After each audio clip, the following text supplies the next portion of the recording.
Hey guys, subscribe for daily content. And if you're shopping for gear, make sure you check out the description for the newest items at some of the very best online retailers. There's also links for some of the items that I personally recommend. Thanks!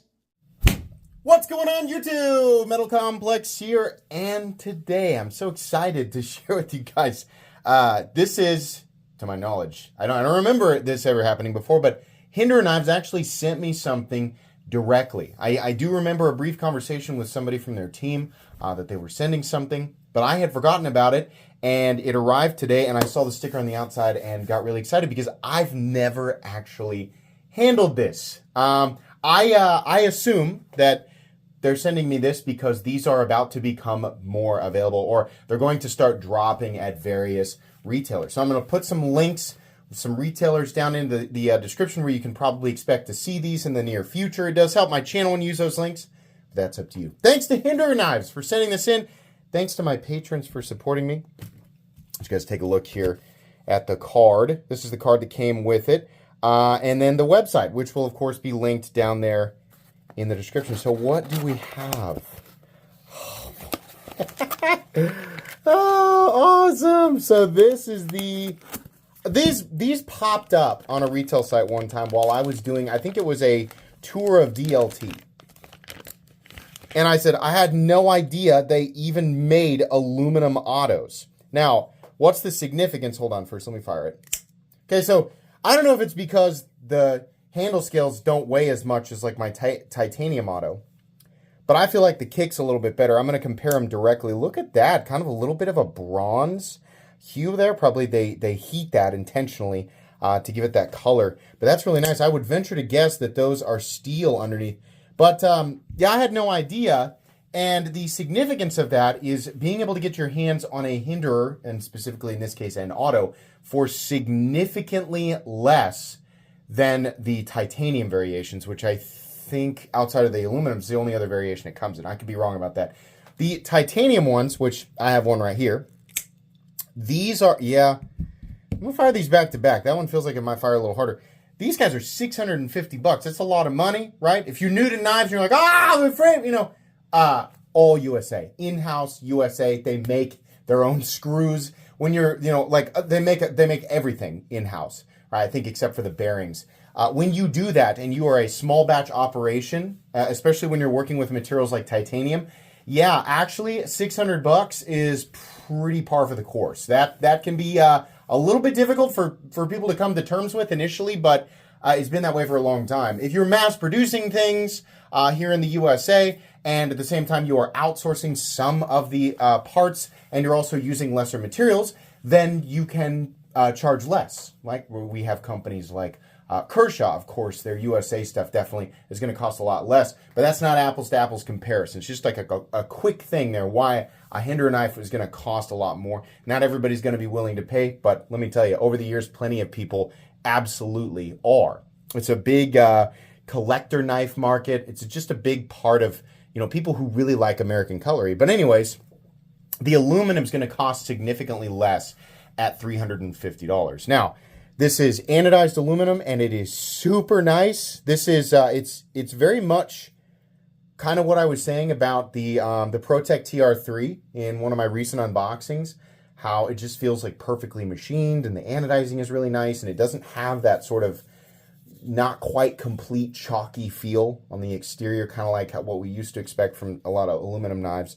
But no, everything feels very, very nice and completed. We also have CPM 20 CV steel, and probably a steel pocket clip. I'm going to guess all of the internals are also, steel here.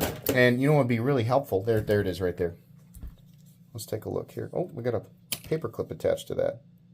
Oh, now hold on a second. Are these titanium? Seriously, is it all titanium? So right away, as soon as we get to the pivot, yes, but none of this, the magnet doesn't want any of this. So this must be titanium. People will say, you know, it could be aluminum. I would venture to guess, given that it is a support material it's not really a liner. It's not a complete liner. It's like a cartridge liner. But I think is all tie. This is not a review. It's just an unboxing and first impressions. I've never experienced this knife before. Hopefully somebody from the Rick Hinderer team will actually clarify down in the comments. But the magnet doesn't want any of this. Or the pocket clip. That's kind of a big deal, right? If we're going to compare, because people will point out, ProTech is making, close to the same thing for less money. If you compare with Microtech automatics, like, for example, their Stitch is, the base price, I believe, is at least $400. So given that we're looking at really, really nice, I mean, it's probably 6061 T6, but nice machining, nice aluminum, anodizing. We have a 20 CV blade. Obviously, it is going to be all done in-house. And then maybe all titanium parts, including the internals, or a lot of the internals. That's kind of cool. Honestly, I think $350, if that is the price, I believe, I could be wrong about that. If it's $350, not bad. Not bad considering what it is and where it's made and what it's made out of, right? I think that's pretty cool. I always thought that the standard parts here were steel. Maybe they were at one point, but no, I think these are all titanium. Man, yeah, not a hint of it. That's really cool. Okay, so the power here between the two. Let's see if it's just in my head. Hold on. Might just be in my head. I'm going to fire them back to back. It's in my head. They have the same power. They have the same power. Plenty to kick it out into the open position. I really like the look of this. I like the milling. I think it looks nice. And obviously the other big benefit, because we don't need titanium. Titanium is typically a material that we want, or many knife enthusiasts just want. I'm one of those people. I like it. It's like, can I get it in titanium? And if the answer is yes, then I get it in titanium, because then I can say that my knife is titanium. Why? I don't know. It's cool. It makes it feel solid, and it's titanium. It's titanium. But all it does really is add weight. 5.6 ounces for the auto and tie. 5 ounces, not as much of a reduction as I thought. Yeah, I thought it was going to be like 4.5. It's not bad though. This just feels, this feels significantly lighter than the titanium one.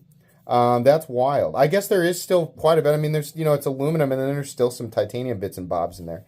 Yeah. So I like the auto because the profile is the same. Actually, I have what I'm carrying today is my non-flipper Spanto. So these two are spear points. They're not quite Spantos. You see that right there.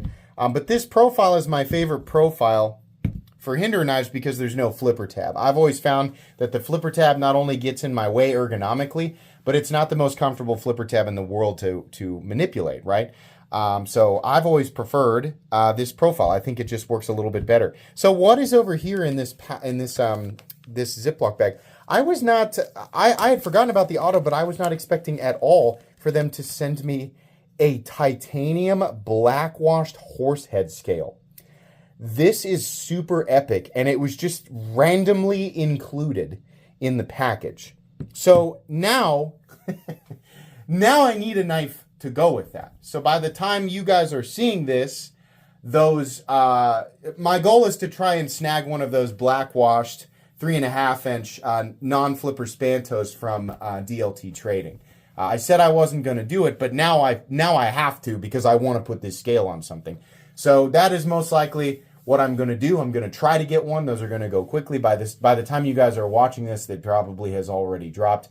But that's my goal there, because getting the full black wash on a Hinderer knife can be a little bit tricky. But I just love that profile so much.